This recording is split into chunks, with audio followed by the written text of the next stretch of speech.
করেছে সেটা আপনারা তুলে ধরবেন। সংগ্রামী ভাইয়ের আমার, এটাই আপনাদের কাছে আমাদের দাবি এবং আশা আকাঙ্ক্ষা।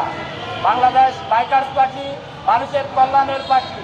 বাংলাদেশ বাইকার্স পার্টি মানে মানুষের সেবা কল্যাণের পার্টি। এটা একটা কোনো রাজনৈতিক পার্টি নয়।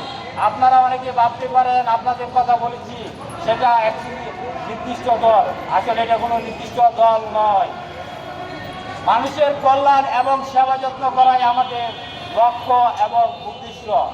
আজকের এই মানববন্ধন যাদের কালোবাজারি এবং অবৈধ টাকার মালিক, অবৈধ সম্পত্তির মালিক, যাদের ব্যাংকে কোটি কোটি টাকা রয়েছে, তাদের বিরুদ্ধে যেন দুদক এবং সিআইডিদেরকে দায়িত্ব দেওয়া হয়, তাদের টাকার উৎস কোথা থেকে এসেছে, কীভাবে এসেছে, সেটা যেন জনগণের মাধ্যমে প্রকাশ করা হয়, সেটা আমরা চাই।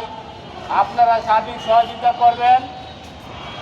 সংগ্রামী ভাইয়ের আমার, আমাদের সংগঠনে অনেকে রয়েছে এই মানববন্ধনের কথা বলা রয়েছে, কিন্তু অনেকে অংশগ্রহণ করার থাকার সত্ত্বেও অনেকেই তাদের জীবিকার তাগিদের জন্য আসতে পারে নাই।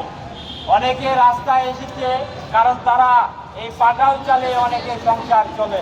সংগ্রামী ভাইয়ের আমার, আপনারা জানেন যারা পাটাল চলে তাদের অনেকের চাকরি নাই, তাদের শুধু একটাই সম্বল, একটা মোটর সাইকেল রয়েছে।